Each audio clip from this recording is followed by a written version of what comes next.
Days are shorter than nights. We're in December. I'm George Tekmachov here with Steve the Big Cat Anderson. I was kind of waiting for you to expand on that. There's not much to expand on, but we're definitely into indoor season right now. Yeah. Considering that you would not want to be shooting outdoors here in the climate that we have in lovely Salt Lake City, Utah, where the mountains are covered with snow, but it's kind of a false snow. There's not enough to ski on yet. Yeah, see, and I wouldn't even say it's that cold yet. But it's 19 degrees this morning. Yeah. Fahrenheit. That's cold. Yeah. What are we at, about 4 Celsius? Yeah. You know, my favorite cartoonist, currently? physicist that does XKCD, he did a cartoon the other day where he created a new temperature called Celsius, which is the average of the Fahrenheit and Celsius, which uses a rather elaborate equation to generate. But basically, it was not a bad idea, really. I kind of like it. Celsius. 45 would be a nice day. Yes. Something like that. Anyway, all right, on to the podcast. Hey, we got Bruce Cull coming up. We're going to talk to Bruce about Vegas, the Vegas shoot, the fabulous Super Bowl of archery that happens every year in Vegas. $52,000 this year is on the pot. In the pot. 52. So not a bad payday for the fine few who make it to the final, which is an open event, by the way. It's not the men's championship title. It's the open championship title. And I think that I'm probably stating the obvious when I say I imagine you're, on a trajectory to make sure you're there again this year. Yes, I am on a trajectory for that. Congratulations to you and to Linda for your big win at the Utah Indoor. Thanks. It was it's always one of those kind of local tournaments that attracts way above its pay grade in terms of talent. Yeah, it's still fairly competitive. It's not what it used to be in terms of numbers of competitors, but the quality's up there. Yeah, it made it. You're still going to get a bunch of guys who can shoot 300s, and I can't decide who's there and how many guys make the shoot off, but I can make it on my own and I can win it on my own, and that's all you can do. So I shot well enough, and I was shooting well enough to roll with anybody who would have showed up at that tournament. Speaking of tournaments, Marrakech is in the books. Not a big turnout for Marrakech, I would say. I mean, it was... No, it's tiny. Yeah. It should die, and it is dying. It's gone. Okay. Why don't you elaborate just a bit? Tell us what's happening. The rumor is there will be, and I'm not going to break the news. It's not my news to break. There will be a much more attractive venue next year. Yes. Where a lot more people may turn up, is I think the early bird word. That's the verified rumor, 100%. Yeah. Is that got a blue check mark on it next to yes, on Twitter? Like me. Uh-huh. Okay. Not on Twitter, but well, Facebook. on Facebook. Okay. You're verified as the real Steve Anderson. I know that. Well, rank has its privileges or some such thing. All right. So, and then Bangkok has taken place. A little more of a turnout for that one. It's a pretty consistently good event, but again, so hard to get to, especially if your name is Brady Ellison. You saw what happened to him?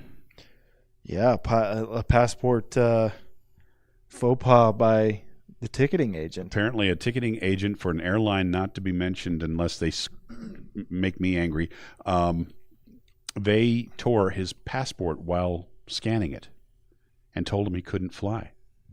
I'm just shaking my head and thinking to myself, you know what? I'm going to do the Steve Anderson thing and get myself a backup passport. Got to have backup. Gotta. I don't think you could afford not to, especially if you're a professional archer. But that's just crazy stuff. Brady must have just been livid. I mean, I can't blame him for not being happy about that. Yeah, he said he was escorted out of the airport. I think I might have. He did say it, so we're not. Yeah. It's not rumor. He mentioned it. I'm okay with it. People should get mad at things like that. Well, that way you. And people should get fired for things like that. You mean the person that tore his passport? Maybe not fired, but she should probably, get some type of a. How about a roll of Scotch tape? Yeah, I mean, let's fix the problem. Deal with the customer's need. Don't be an idiot. People are going to think he's trying to forge a passport, really. Like, the dude's all over the news, right? In terms of, if you Googled him, you would see his face, his name. He's not Jason Bourne out there with 8 different countries' passports, all with a different one cigar alias. box, 2 pistols, $19,000 and 14 passports. Yeah. Yeah. Someday I expect to have one of those myself. But in the meantime, I hope I don't need it. The way Mr. Bourne seems to. What, the 2 passports or the pistols? Oh, I've got way more pistols than that. Come on. All right, back to topic. Yeah, here's the deal. I understand the rules. I understand passports. Nate, did you hear what happened to Nate? No. He washed his passport accidentally. Or maybe Shani did. And he actually has to go and reapply for a new passport in person. That he can't just send the damaged one, the washed one in. Yeah. They're making him go through the whole process, which is kind of awful. Yeah, it's pretty crazy. So you don't mess with passports. All right. Hey, we got a bunch of questions, but before we get to those, we got our special guest, which we're going to spend a few minutes with. We're going to talk to Bruce Cull from the NFAA, and we're going to talk to him about Vegas, and we're going to talk to him about the upcoming World Indoor in Yankton. Bruce, thanks for joining us. Absolutely. Thanks for having me, George. We haven't spoken for a while, and there's been a ton of things going on since the last time we talked. You've been to the World Championships, World Archery Congress, and, of course, you're getting ready for the Vegas shoot and the World Indoor Championship that'll be taking place right after Vegas in Yankton. So, yes, absolutely. A lot of stuff on the agenda for us to talk about today, and let's start out with Bruce's role at the NFAA these days. Well, yeah. Get us up to speed. I don't know that a lot of people are aware of it yet, but I've actually stepped down as the NFAA president, and Brian Scheffler, who was my vice president for like 20 years, has taken over. And it isn't a huge noticeable change. Brian will do pretty much the running of the meeting that the NFAA has, and working with the directors in the states and that type of thing. And then basically I've taken over as the president of the NFAA Foundation, which is what I was really doing 90% of my time anyhow, which is the Vegas shoot, the Classic, all of our scholarship programs, our headquarters, and the NFAA Easton Yankton Archery Center here in Yankton. So it's just kind of more of a subtle change, but it's giving me a little more time to dwell on, the big events that we have like Vegas. And it's been good. It's been about 6 months, and everything's going great. Yeah, and Brian's got tremendous experience dealing with the directors of the NFAA and all the political stuff on the NFAA side of things. So I imagine it's just a smooth transition. Yeah, been very smooth. I also stayed on as the executive director of the NFAA, which is basically doing everything here at the headquarters, without having a president here. So, yeah, it's worked out good, and we're excited and moving forward, and a lot of good things happening. Yeah. Well, with that said, among the good things happening is another potential record turnout for Vegas this year. How's things going so far? Yeah, things are going great. We for the last 5 years, we've said, when is it going to stop? And, all signs right now are that it's not. We're actually, we're not up a lot, but we're up both on the registrations and the rooms, the total number of room nights that we have. So we can't predict anything except that we're going to have an increase again, hopefully. So, you never know how it's going to work out. And, last year we had 3,485 just for the Vegas shoot. And, of course, that was a couple hundred up over the year previous. So we're just excited. Things seem to be going the right direction. So with 3,400 people last year, you could be looking over 3,500 this year, potentially. Yeah, I would, if it grows on the same percentage basis, we would be in that, probably 3,600 to 3,800 range. And, I definitely foresee that. And yet the facility doesn't seem to be overtaxed yet, Bruce. It looks like you still have room. No, absolutely. Yeah, and we've got some neat changes coming up this year. We're expanding about 50 target butts, which is something that we needed to do. That accommodates, 200 people per line, so we can grow another 800 people there. Wow. And we're going to utilize some different area. We're actually going to increase our practice area, too, which is one of our biggest, I guess, one of the problem spots that we have with Vegas. It seems like we can never have enough practice butts, and that's something we're trying to address this year, too. And, we had the VIP area last year, which helped alleviate some of the regular practice. So I think we're moving things in the right direction. Are you planning that VIP thing again? Yes, very definentely, yes. Just walk us through what that consists of.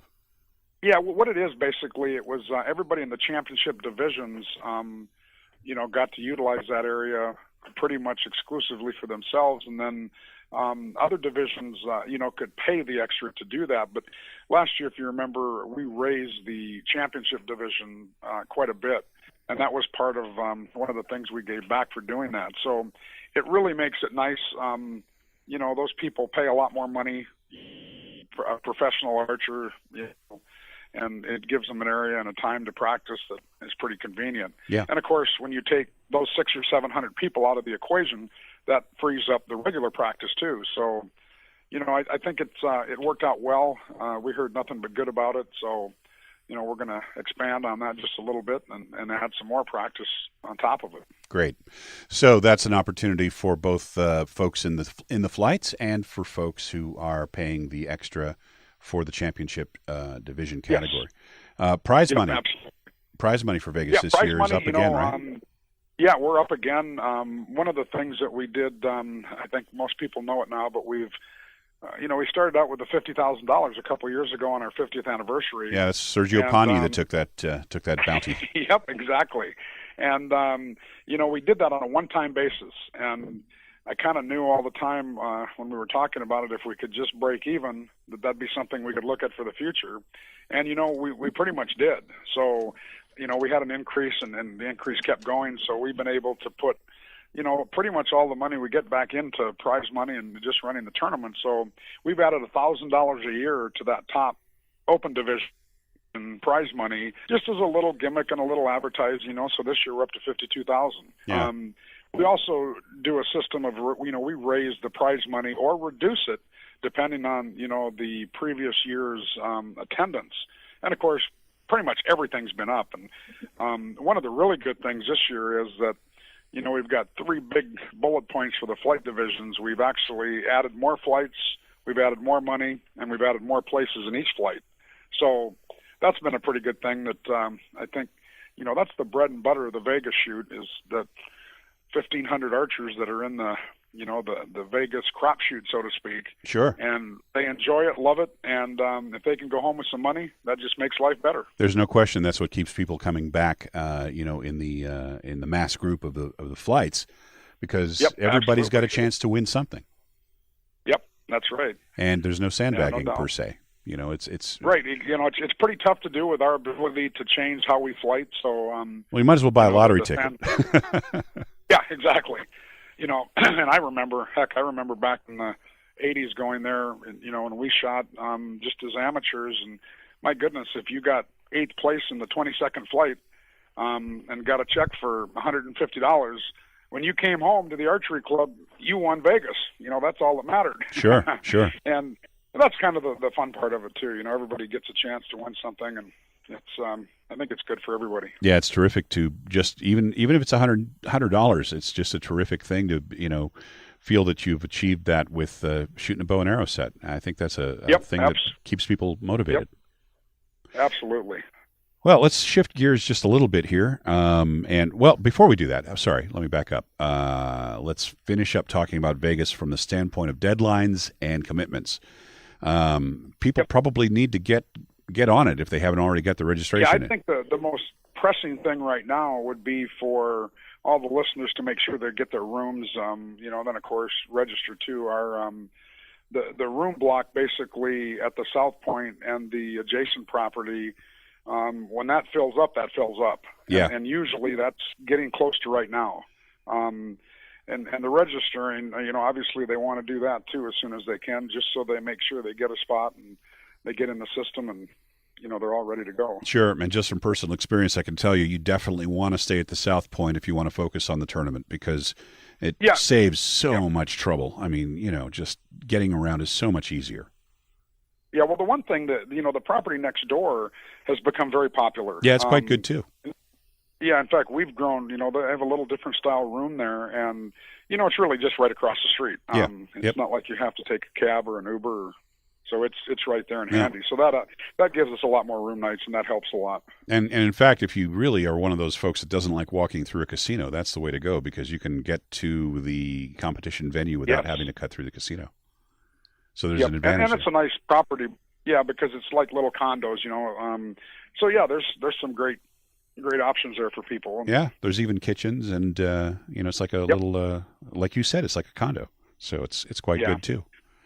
You know, one So of the either things way, I though, should add, don't get George- left out in the cold, and make sure you get your registration in now. Yep, absolutely.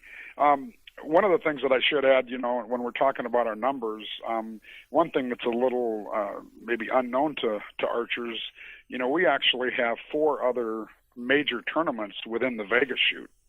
And those are getting to be, more popular and bring in a lot of people. I mean, we have, the S3DA has their National Western Championship. We have the Nevada NAS State Championship. We have the USCA National Indoor Championship. And then we have the Nevada JOAD State Championship. And it's interesting, and there's probably some other ones that are going on that we're not even aware of.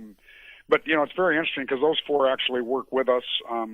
We have contracts and agreements to accommodate their shooters. But, when it's all said and done, with our 3,500, there's probably another 1,000 people there. I mean, we've got about 5,000 archers that are on site at any given time. So Yeah, and family that's and kind of spectators. Yep. Yeah, with everything, the South Point uses a number of 10 to 12,000, and I would say that that's very conservative. But yeah, I mean, it's a major event, obviously, and it's great with the trade show going on and all the sponsors and vendors, and it's definitely the proving grounds of archery. Yeah, it is the largest consumer trade show in archery today. Oh yeah, absolutely. In fact, other than ATA, which of course is a monster, between consumers, and it's amazing at Vegas. I still remember back in the '80s when that was the predecessor to the ATA show. Yes, it was. The Yep. bow hunting trade show, And it had 2 closed days, and then one day was open to the public. Yep, and that was called the NAS, the National Archery Show. And, Yep. But I still see dealers from overseas that spend a lot of time there because it's a little more relaxed, and they can work with some of the companies, like yourself with Easton or some of the boat companies, and they enjoy that. Yep. I think to have a little more one-on-one time. Absolutely. And the other thing is the cost of doing that show for a exhibitor or for a person coming in is considerably less than going to the ATA show. Yeah. So that has an advantage. The other show, of course, is NEAM, and that's the European Indoor Championship, and kind of second to Vegas. It's been strong, and you're there often. Oh yes. Planning to go again this year? year? Try to make it every year. Yeah. Yeah, I am. I'm planning on being there. That's a great one. And Olivier Yeah, and his it is. team, they do a great job. They've learned a lot from Vegas and vice versa, I think. Oh yeah. Yep. Absolutely. That was great when we all partnered to have the World Indoor, the World Cups, and Olivier. Can't say enough good about him. Yeah, he's terrific, and his staff as well, just like you and Brittany and your staff. And, it's a great synergy, to have that. Yes. Because everybody's pulling for one thing, and that's a great archery experience. It's kind of cool. Yeah. And that's going to be interesting, too, because I think with Olivier and what World Archery is talking about to go into what they call the World Indoor Series, and, the potential elimination of the World Championship Indoor, they have a lot of politics going on, but I think they'll vet everything, and it should come out good at the end. Yeah, I want to talk to you about that, but first, before we get into that stuff, I'd like to just chat about the finals for Vegas this year. I understand that Sure. You're basically planning the same kind of event, right? I mean, it's going to be the spectacular, the Super Bowl touchdown show-off kind of thing, where all the Steve Andersons and the Sergio Pagnes of the world get up on the line and do their thing. Any changes to the format? No. Every year we have our board meeting, and we constantly discuss and cuss and everything else, the format and the rules. But when it all comes down to it, we pretty much can't and don't want to fix something that's not broken. Obviously, we've had talks of how many ends we shoot, how many arrows we shoot, how we score it, all sorts of things, and. We're going to leave it the same. The one big thing I think that we're going to see, Brittany's been working diligently at, adding some new bells and whistles to the actual shoot-off, which will be nothing with, the format again. It's going to be more with lighting and the presentation of it. So, as you well know, that thing, the actual shoot-off is seen by, millions of people all over the world. Yeah. By the time it's all said and done, and we're going to try to work on that to make that even bigger and better. So it'll be televised again on Archery TV and all that stuff? Yes, I think it's isn't World Archery actually is it the Olympic Channel, I think? And then oh yeah, here in the U.S. Yeah. Yep, and then they do their YouTube, and then I don't know if that one's on the NBC Sports channel or not, but I think it is. So, yeah, there's going to be some Well, great for sure, things the happening Saturday there. thing for sure, but the Vegas shoot itself, that'll be as well, you think? I think that the shoot-off is, yes. Well, here's what we'll do. We'll make sure that we get the information out to all our listeners before the Vegas shoot so that they can plan ahead. Yes, absolutely. Yeah. And I know Chris Wells from World Archery is working on that right now, and we're doing some different things there. So Yeah, and maybe when you get the word, you can put something up on the NFAA website as well, and that way people can get we info. definitely will. Yeah, that'll be great. It just opens up. I mean, everybody kind of expects it now, for an event of that Yeah. magnitude. Yeah. Okay, politics. We talked, in our previous podcast, you and I and Steve together, we spoke about the impending possibility that the next World Indoor, which is in Yankton after Vegas, could be the last World Indoor, and that might still be the case potentially.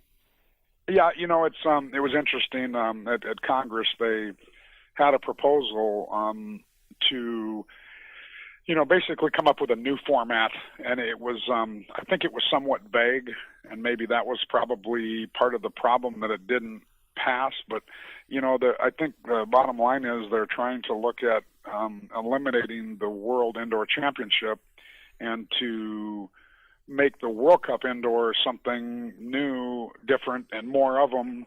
And have that. I think their actual name was being called the World Series. Yeah, World Indoor Series.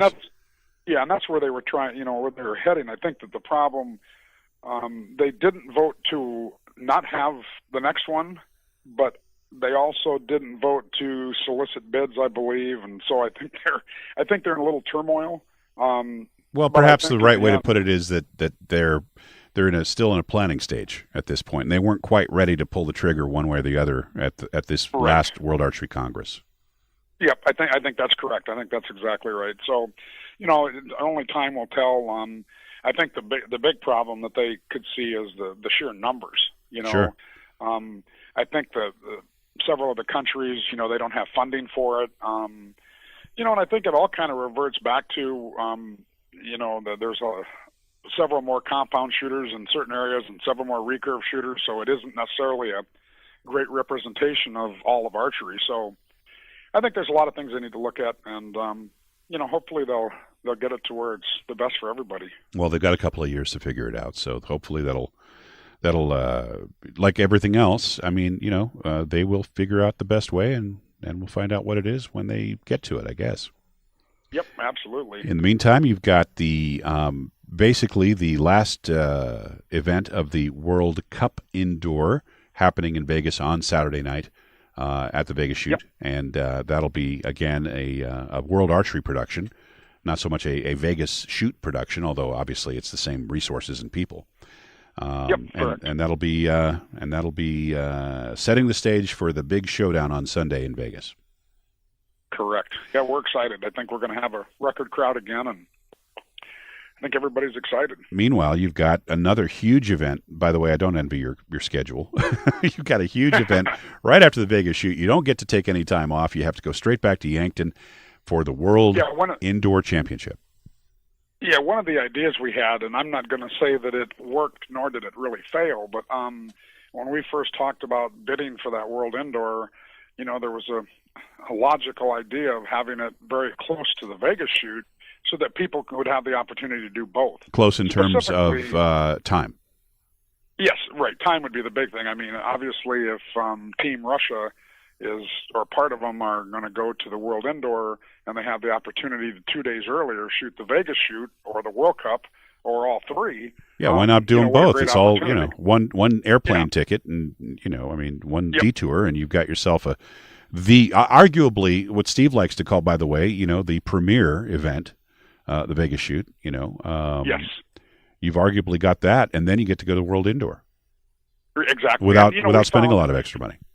Yeah, and it's working. I mean, we've got, I think right now registered, we have right at 300 total athletes and trainers, in about 30 countries registered, which is pretty normal. It may be down a little bit right now, but that's actually a number that has the potential to go up because we've eliminated a late registration fee for them. Yeah. So, a lot of the countries are still picking their teams and that type of thing, and they're Sure. doing some planning. So, And you're right. What a great opportunity. I mean, you can shoot the Vegas shoot, spend a day or two in Vegas, fly to Sioux Falls, Sioux City, or Omaha, and be here for a World Indoor Championship. And there's several that are doing that. So I think that's going to be great. Absolutely. So going forward, Bruce, Vegas is getting bigger every year. Do you, I've asked you this before. I'm sure I'll ask again. Do you foresee capping things? Do you have to pull the trigger at capping sometime? The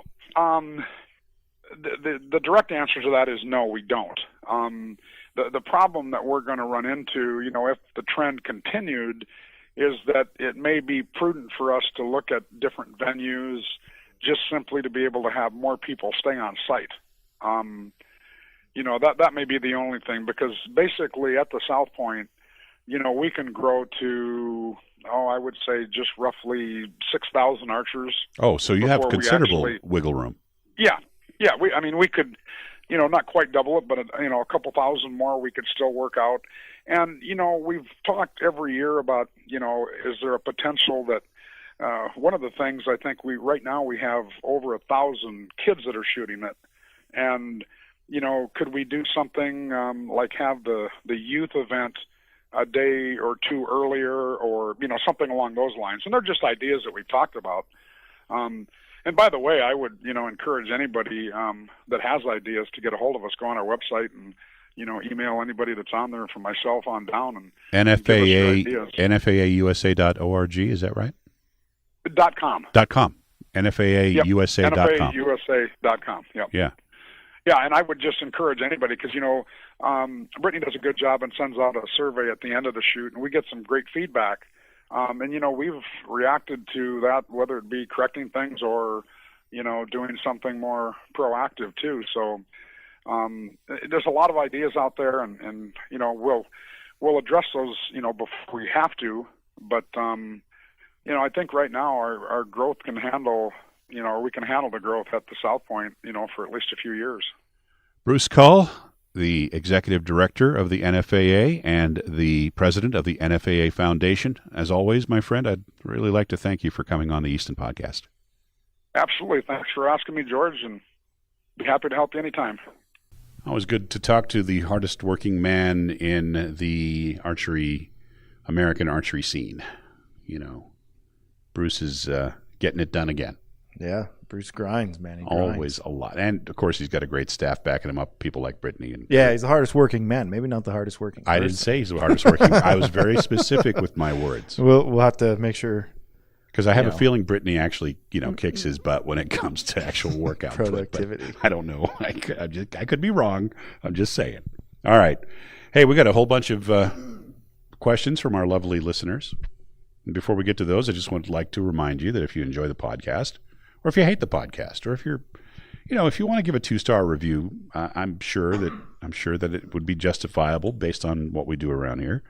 Go to iTunes and please enter your review of the podcast, good, bad, or ugly. And what that will do is help other people find it, and that's always a good thing. So appreciate or help them avoid it, which may be their advantage. All right. You know what? It honestly, it doesn't matter to me if someone doesn't want to listen. Speaking of podcasts, we don't make any money off this. I heard you're doing another podcast these days. I'm getting one started. Oh yeah. All right. Not non-archery related. Right. We'll stay tuned for that. I'll wait till you're ready to give the word.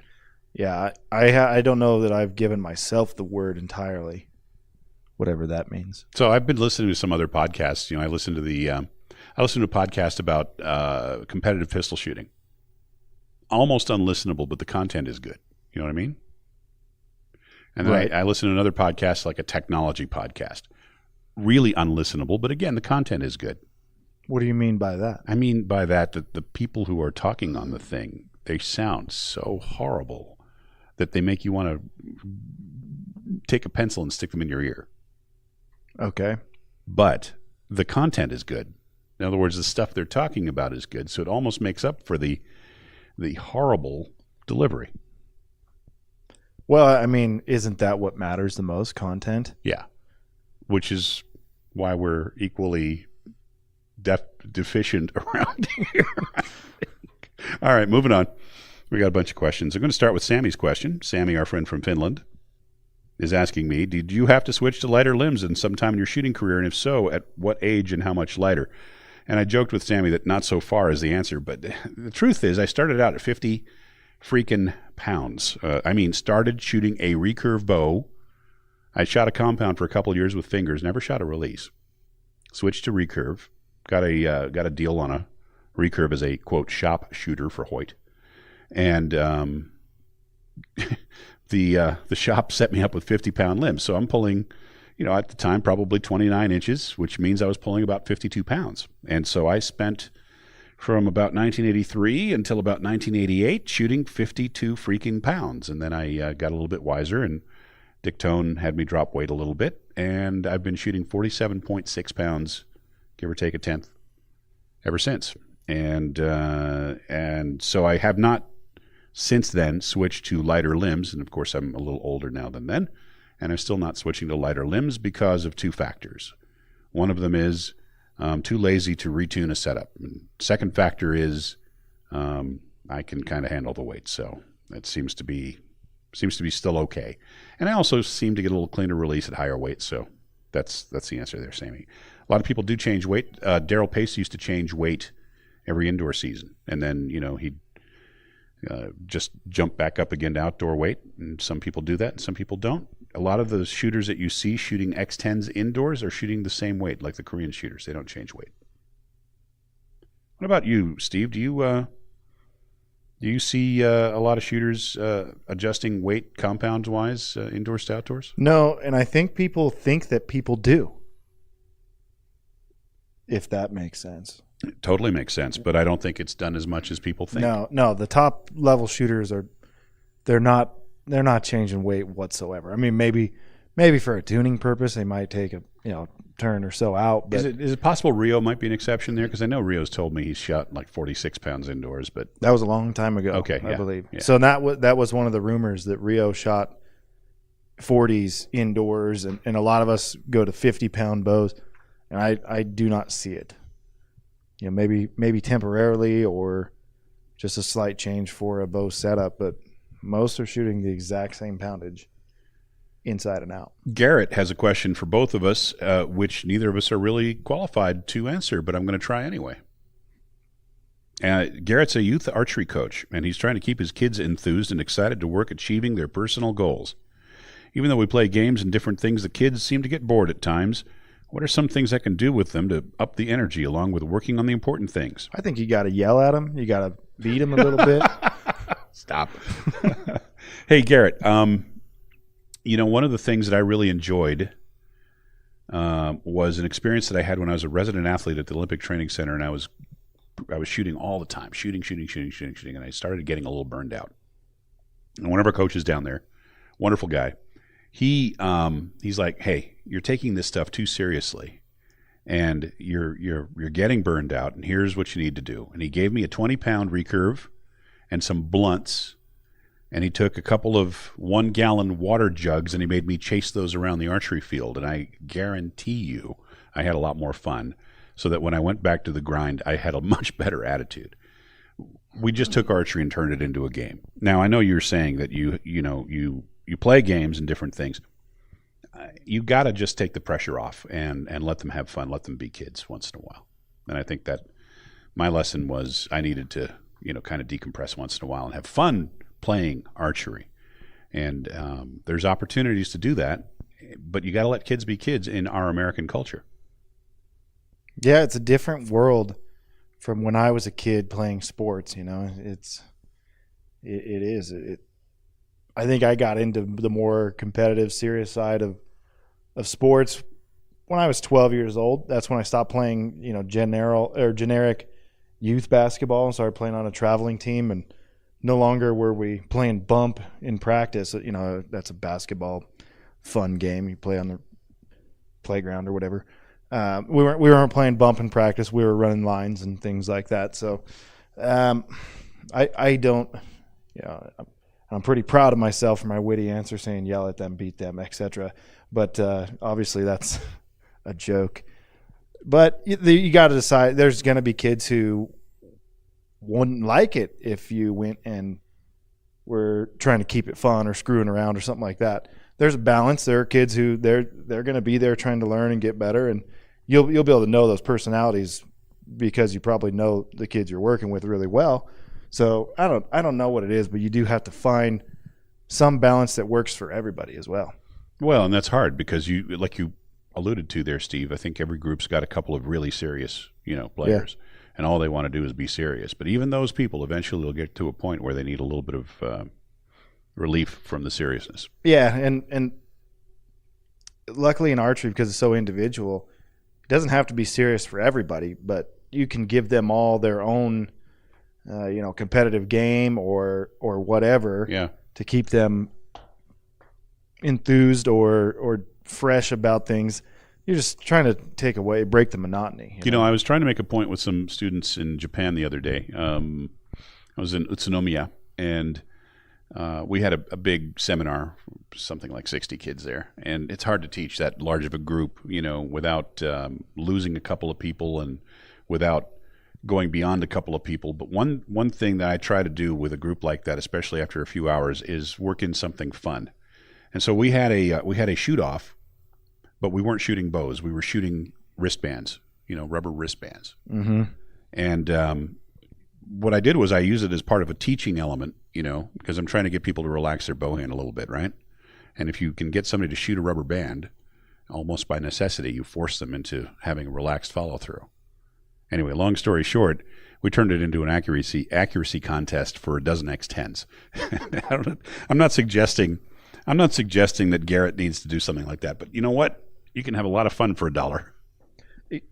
There's no doubt about that. I'll when I'm doing a seminar with kids, I'll pin $1 up on the target at 50 meters. Anyone who hits it's in, and then we go again, and we do it until someone wins the $1. Yeah. So I don't know, Garrett. There's some thoughts, and hopefully they're helpful to you. Thank you for listening. Now you got to watch out for NCAA amateurism rules. Any of these kids who are looking to maybe move on to an NCAA certified sport, you might just get them disqualified. Thank you for the warning. Yeah. Dave Roach has got a question. He'd like to know if we could give him some detailed instructions on using the adjustable weight point system for the Super Drive 23 arrow shafts. So we've got this 90 grain point goes straight into the arrow, and it's got threads inside, and we have this kit which allows you to weigh the point up to 200 grains using various mixes and matches of set screws and weights. The intent is that you only set up one or two of these points and put them in the arrow permanently, and then using the long tool, you'd start manipulating weight as needed. But part of the deal is that when you get the Super Drive 23, the bushings are not installed. The uni bushings are loose in the package. You need your choice of, super or uni. And the plan here is what you would do is you would set up the point weight you want to try, put it in the arrow, one or two arrows, then temporarily install the uni bushing using, say, plastic film or something to give it a snug fit. Shoot the thing, determine whether that's the weight you want. If it's not, you use the long tool to make weight adjustments to those arrows. Once you've homed in on what you want, then you permanently install everything and put the rest of your arrows together. So that's the way that works. Yeah, it wouldn't hurt to throw a little thread locker on those. Some blue Loctite. Yep. And, it amazed me. One time this guy called in. We suggested to him to use some, he wanted to know how to put his pins in some carbon ones. And it was suggested to use a plastic bag. And he couldn't believe that we would say that. He was outraged that we would. Well, it works just fine. Yeah. And works really well, in fact. And possibly the best. And then you go walking down the line and you look at what the Koreans are using to put their biter knocks on the outside of their X10s. Everything from plastic bag to Teflon tape to dental floss. Yeah, it's not. So I'm not worried about plastic bag because plastic bag is perfectly legit when you press it in. It might be too legit. Too legit to quit. Xander, our friend in the Netherlands, is got himself a string stop question. He said the first string stopper is on the hoist. The center of the stop was in the center line of the rod connecting it to the riser. But on bows like the Prevail, the center of the stop is 5.5 or 6 millimeters off the center line. He says he thinks that's a little awkward. Any particular reason why? I think so. So he's referring to where the string stop would mount in the back. No, I don't think it's awkward because you rotate the head of the string stop to get into alignment with the string. Really where the rod is, it doesn't matter. And it's not taking enough blunt force to do any damage anyhow. If it was going to do any damage, it would do it at the connection point of the string stop, not where the rod connects into the riser. And considering there's 14 months of experience with this bow that's been successful without any problems, I don't think it's an issue. Yeah, I think a lot of people think maybe it should be directly in line, but no, it doesn't really matter. Yeah, In fact, but rarely Xander, Xander's question is legit. I mean, there's it's just he's wondering why. Usually your string is slightly off to the left of the direct center of your riser anyhow. For a right-handed shooter. Yep. Alrighty. Levi says he's having a little bit of tuning trouble with his 2712s. He put some 250 grain points up front to try and help with the spine from 150. Any advice on what to do next, and what would be some veins to trying to get away from feathers? Levi, if you say you're having tuning trouble and that's all you tell us, it's a little hard to answer. I'm sorry. Yeah, a little more. Hit us with some details, and we'll try to. Yeah. So do this for us, Levi. Follow up on our Facebook and throw in stuff like. I will actually reply. Yeah, right Steve now. will. But tell us, Steve, what is it you want to see when you see a question like this? Because this will help other people in the future. Well, what is the issue you're seeing? Right. Is it a paper tear? Paper is it tearing, not grouping the way you want? Bare shaft tune. What type of tuning are you trying to accomplish here? Tell us about your launcher. Yep. Is it scoring bad? Yeah. Tell us more about your bow. Yeah, there's a lot. Yeah, you need draw weight poundage bow type, and then you can more detail, Levi, and Steve will take care of you on our Facebook page, which is Easton Target Archery on Facebook. Matt has got a question. Got a left tear on his hyper edge. Bare shaft hits the same point of impact, but is angled, knock left severe. Does he need to shim his cam? Probably not. It depends on what you've done already. On that bow, I'm trying to find, he said hyper edge, right? Yep. You ought to look at maybe leaning the top cam a little bit to the left. See if that will help correct it. The other thing to check is make sure you're just getting a good clean release of the knock from the center serving too. That's always that's my number one. First check that, then work on correcting the issues. Now, correct me if I'm wrong. On a compound, you like to be able to twist the string in the knock without having the knock fall off and having the string twist fairly freely in the hole of the knock, right? Yep. All right. Matthew has a question for Steve. He's having a hard time breaking into that magical 300 mark on a Vegas face. He's got lots of 299s and a good X count, average 24. Yeah. Issues not equipment, but that thing between the ears. Any tips to help strengthen the mental game? First off, stop calling it the magical 300 mark. That's one thing. If you've ever, I actually can't say what I was about to say. There's a movie where they say, don't put it on a pedestal. You're putting the 300 on the pedestal. And you're proving to yourself you can shoot the 10, right? So stop trying to shoot a 300. You don't do that with one arrow, and you don't do it with 30. You do it one arrow at a time. Yes, exactly. You can't do them all at once. So just shoot the one in the bow. Yep. That's the only one that matters, because the one you've already shot's gone, and the one that's going to be up next is going to have its turn. So all you can control is the one that's in the bow. And when you get to the 8th, 9th, 10th in, you're thinking, oh, I'm getting close. And you think it's getting harder. It shouldn't be. I mean, it's not like as you get closer to that perfect game, they make you step back and shoot it from further away. Got another one for you. Same 10. Got another one. Do it old school. Shoot a 450 round. Yeah, that helps too. Do that. I'm dead serious. Yep. Shoot a 450 round, and you're not going to get as fixated on that 300 because you're going to be trying to shoot a clean 450, which of course can be done. And guess what? You're going to find yourself passing 300 without realizing that you had done it if you do that enough. Or you might do something like drop one in the second end and then go clean the rest of the way, proving to yourself, hey, I can bang out 30, 40 arrows in a row. Yeah. And that will get you some confidence, But yeah, shoot a 450 round and practice that way.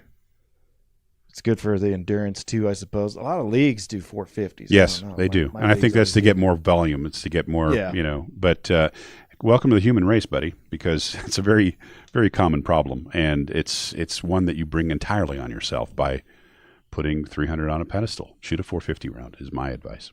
Tom, relating to Feather Vision's recent video on peep size, are you familiar with what he's getting at? I didn't watch the video, no. Tom's my string builder. Oh, okay. So Tom's asking whether most pros center the pin in the peep or center the housing in the peep for indoors. Well, either way, I focus on the housing, right? And I want to be able to see my housing through my peep.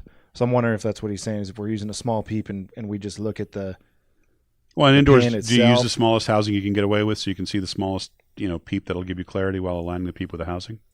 Not necessarily. I mean, I do like a small scope in general because it allows me to use a smaller peep, thereby not having to use as much of a clarifier, as powerful of a clarifier indoors to get some clarity out of it. And you are using a clarifier indoors. Yeah. I helped you clean it the other day, so I know. Yeah, and outdoors, I much prefer to have no clarifier, but I still want that small peep to sharpen up the image. Now you want to make sure you're getting enough light in. Some indoor ranges can be particularly dark, and too small of a peep really can screw with you. So that's all something you got to take into account. And most people are probably using something fairly similar, I would say, like a 16th in terms of peep size. Mm-hmm. Okay. Norbert is asking what you think about a serving for cables at the cable slide. I've seen a lot of people do it. I have never felt that I lack durability in that area. It's common practice for a lot of people to try to deburr a cable slide as soon as they get it, take it out, take some D-loop material and run it through at high speed, back and forth, take out any of the parting lines or mold marks out of the cable slide itself. Try to smooth it up. Yeah, I've never had that problem with the Hoyt cable slide, and the Hoyt cable slide is often revered as the cable slide. And I see people buy aftermarket ones just for either the color or some marketing pitch or whatever. But a lot of shooters I know put a Hoyt cable slide on other bows. So if you're having an issue with one chewing up cables, and maybe look for a parting line or something like that. But other than that, I've never had a durability concern out of my cables from the slide, so I don't bother serving them. I have more concerns that the serving would pop over time than having a strand of my cable pop. All right. Sounds like good advice. I think ultimately you are wanting to have the least amount of friction through that cable slide. I don't know if serving in the radial direction is the best way to go in that regard. A lot of people do it, and it seems to work out fine. But like I said, I don't mind if a strand is to break. There's, for me, 32. For most people, 24 to 28. That's by big far safety. more Big than safety. enough. But if you look at it and it bugs you, Well, some people might prefer to have a broken strand in their cable always showing up. No, I know some people that don't do any maintenance. Yeah, to me, I just think that I'm more likely to have an actual durability concern from the serving on the cables than I am from having a strand pop. So, you're shooting Yankton after Vegas? We have trials next week. Oh, there you go. So we haven't picked our team yet. Don't know. Yeah. It looks like a full turnout. We got 50 countries booked, according to Bruce, as we heard earlier today, and I think that we will see a kind of questionable future there, because we don't know whether there's going to be another World Indoor. Oh, I thought they'd already. Nope, they decided to let it roll for a while. Yeah, well, I mean, But if they someone didn't wants to bid on but it. they did not solicit bids for another one. So if someone comes in and says, "Hey, we want to do this" or whatever, then do it. Yeah. The funny thing is, it seems like some of the countries that have never hosted a World Indoor are the ones that were voting against dropping it. So that was kind of odd, but it'll be interesting to see how it shakes out. I think WA needs a little time to, get everybody on the same side of the fence on this subject. My thought on this, maybe the World Indoor should be held at one location constantly, like the Switzerland Or a Center. couple of rotating ones. Well, the Yeah. Swiss Center would be a good one, come to think of It could host it. The hotels, I think, are an issue, right? Right. Having that many people, it would be an expensive place for a team to go. Or maybe we just use Nîmes for the World Championship title every couple of years. That's another. You know? Yeah, maybe the world indoor championship goes away, and we go with my theory that Nîmes is more competitive, anyways, and we just anoint someone. Just saying. So there's more than one way to do this. The important thing, I think, and the real goal is to get the World Indoor League thing going. You know, the whole circuit. You know, not the Indoor World Cup, but this successor plan that they have for it. That could be a good thing. I don't know. We'll see. I think the World Indoor Cup has some excitement ahead of it. I hope it remains an open event like it is now. Yep. Okay. Well, any other thoughts before we? I think this is probably one of our worst podcast performances we've ever had. Yeah, I would tend to agree. What the listener, like, we pride ourselves on going start to finish, one take. Not this time. No, we are going to have to cut out 5 or 6 things. I think we missed a number of questions. Just so people know, we had a malfunction on the recorder. Yes. We had a memory stick fill up that was supposed to have been completely empty when we started. We had a set of dead batteries. We had a phone ring. We had people walk into the room because we were in a meeting room that was being used for a meeting that we didn't know about. What else? Oh, just stuff. So this one is actually going to make up for all the other ones that Jay has never had to edit. Yeah, it was pretty bad. Yeah. What else happened that we said we should talk about that? Oh, stuff. Migraine headaches from iPhone 10. No. Yeah, I've been having some head troubles, and like my head feels like it's gonna pop. But it's got nothing to do with your iPhone. It appears it's not the iPhone, although some people have been having issues with the iPhone. Yeah, I have not. Mine's been working great. Yeah, so I do like that screen. I really, I pick up an old iPhone. I don't even know how to operate it anymore. Oh, I don't know how. That's not a joke. It's not a joke. Live. I picked up my iPhone 7 Plus last night because I wanted to. I'm going to send it to my sister, and I wanted to.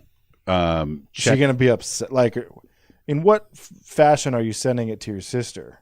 I don't know. Is that like sending her a severed finger? No. An iPhone 7 Plus? Whatever. The point is, I'm just going to get rid of the thing. And I found myself trying to do stuff with it that you can't do with it because I was swiping on the screen and doing stuff because I've already become completely inured to the system on the new phone. Yeah. I mean, it's like, all right, oh, really? I can't just look at it and have it open? It just makes me touch the thing and do all this other stuff. And what's really funny is I hear people whining about the Touch ID versus the Face ID. The Face ID is so much better. Infinitely better. We just turned this into a tech podcast. Well, which those we didn't make intend more to money than ours. So. Well, that's not saying much. Hey, by the way, if you have an interest in sharing the podcast, one of the best ways to do that is to leave a review on iTunes. I think that part might already be in the podcast. I think you may have already said that. You think our iTunes pitch is already in there? We may be cutting it out. I don't know. I thought it was gone. I thought it was in the ether with the bad card. But yeah. I bet in this podcast edit, somebody's question gets answered twice. Well, that has happened. I think it would be hilarious. I just have to see, if I can help Jay with the editing process, or I could just throw it over the fence and say, "Here, go put it together and see what comes out." Yeah. And we've been better about it too in the past when we, say we have someone drops a microphone or something like that, and we go, mark it right here, and we'll come back, we'll pull that out, whatever. Yeah, but that's like 1 in 10. Yeah, shows 1 in 30. Yeah, literally. And this one. This one's had like 7 edits. Yeah, no 3812. I remember that from the first card. This will much like Leaf Blower Gate, the Leaf Blower Gate episode. Yes, I do. Will go down as one of our best ever. Oh, and did you see this one will go down as one of our worst? I don't even know what we've talked about. Did you see that Los Angeles is going to ban leaf blowers? Yeah, and it was not for a good reason. Or actually, California is going to ban leaf blowers. And it was for something stupid. Air right? particulates. Yeah, rather than the stupidity of leaf blowers in the first place. Yeah, I'm I don't know how to feel about that. Like, should I get behind it? No, because their stupid reasoning will come back on something that is near and dear to me. I'm buying stock in a rake company. Leaf Vacuum Company. Oh, there's a thought. A leaf vacuum. They exist. I mean, they're, you can find an infomercial on them. I have no doubt. People are going to go, how are they going to refer to this episode? The one where we talked about yada, yada. We didn't talk about anything. That's right. They're going to refer to this as the worst episode. We could have talked about the antelope thing. I listen to Dan Patrick in the morning. He's a sports broadcaster here in the States, for anybody who doesn't know. ESPN type guy? Yeah. He used to work for ESPN. He now refers to them as the mothership. And, with ESPN dying because of them pushing an agenda and yada, yada, it's kind of interesting to watch. So, Dan Patrick, all of his shows are cataloged, and they've cataloged one segment of his show as the worst segment ever. And that's how it's titled, right? This is maybe our episode, our worst segment ever. And I think it's time to drop the mic on that. Well, is there something more we can go on about? I don't have anything. Oh, there's all sorts of random stuff we could go on about. Like, for example, end of show. End of show.